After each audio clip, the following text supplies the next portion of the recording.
কালী পুজো পড়ে গেছে, নৈহাটি না গেলে কি আর হয়। তাই সকাল 5টার সময় বেরিয়ে গেলাম 2 বন্ধু মিলে। এই যে সেই বন্ধু এখনও রেডি হয়নি। 5টার সময় দুজন মিলে নৈহাটির টিকিট কেটে বেরিয়ে পড়লাম। স্টেশন যাওয়ার সময় হয়তো ট্রেনও ঢুকে গেল আমাদের কাছে।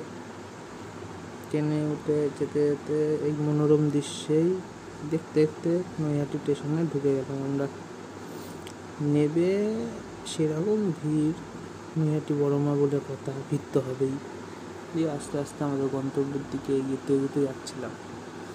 যেতে যেতেই ছোট্ট একটা মা সামনে পড়লো, দেখে নিলাম আমরাও। দিয়ে ফাইনালি বড় মার সাথে দেখা।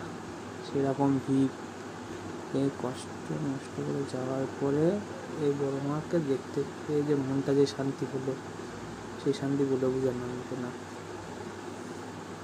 সকাল 5টায় বেরিয়ে 8:45 সময় বড় মার সাথে দেখা হলো আমাদের ফাইনালি।